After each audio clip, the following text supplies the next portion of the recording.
everyone and welcome to another episode of Legal Stories with NLTI. Today in this video we are going to understand one very important judgment which has changed the way the entire constitutional law and women jurisprudence looks like in modern India. We are going to understand about the judgment named Vishakha versus State of Rajasthan. So now this is one judgment due to which now in India we have safe workplaces and safe guidelines to protect women from sexual harassment at their workplaces.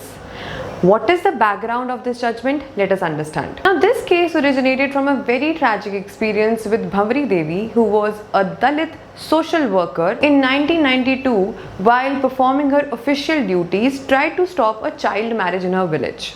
As a retaliation to this entire incident, she was gang raped by people belonging to that community that were conducting the child marriage. And what happened after that is something really unfortunate. The entire system was a complete failure because there was no law to protect Bhanwari Devi, there were no proper legislations, and the worst part is that all the accused were actually acquitted by the trial court. Now this one incident highlighted the vulnerability of women in their workplaces and how there is a dire need to have a proper legislation and some rules to protect them. So now let us understand what exactly was the situation before this Vishakha judgment. So like I've already mentioned, there was absolutely no legislation to protect women at their workplaces. If any such incident happens, there was no formal redressal mechanism. So women absolutely had nowhere to go and complain. And the employers also do not had any legal obligation whatsoever to protect women.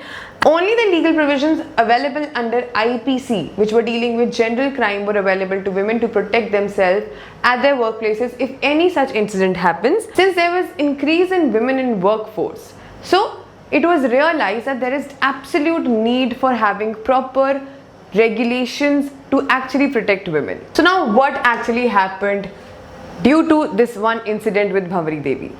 A lot of women rights activists, they took charge and they filed a PIL in the Supreme Court requesting to look into this matter and give proper guidelines to protect women force at workplaces.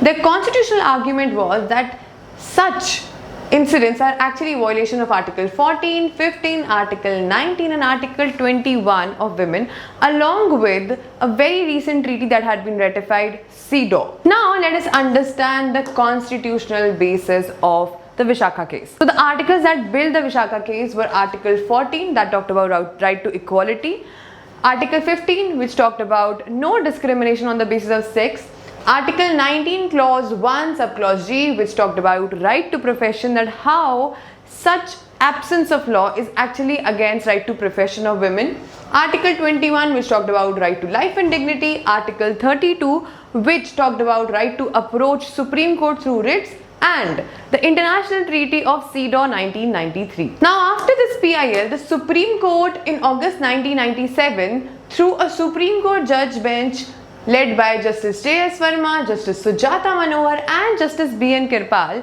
held that such absence of laws is actually against Article 19, Article 14 and Article 21 of women. And what makes this judgment really important is the fact that for the very first time, the definition of workplace sexual harassment was given in India.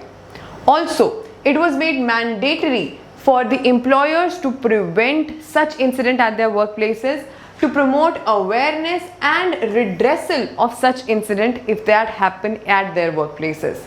It also made mandatory the formation of an internal complaint committee in all the workplaces. Apart from that, it also mentioned that these ICC, internal complaint committees, must include women employees. Now further, let us understand the chain reaction of the Vishakha judgment. Leading to this really important judgment, we got the POSH Act, Prevention of Sexual Harassment at Workplace Act in year 2013. ICC, Internal Complaints Committee, was made mandatory under the POSH Act.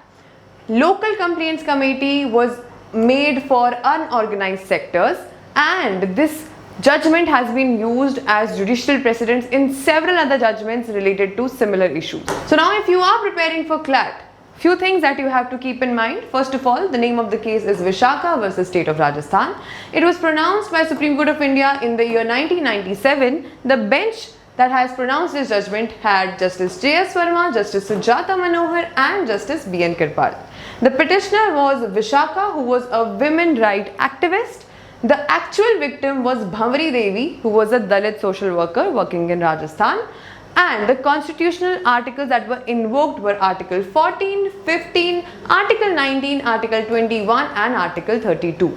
The international treaty that has been used was CEDAW 1993, which stands for Convention on Elimination of All Form of Discrimination Against Women. Further, after 16 years of this judgment, the POSH Act, Prevention of Sexual Harassment at Workplace Act, was established in the year 2030.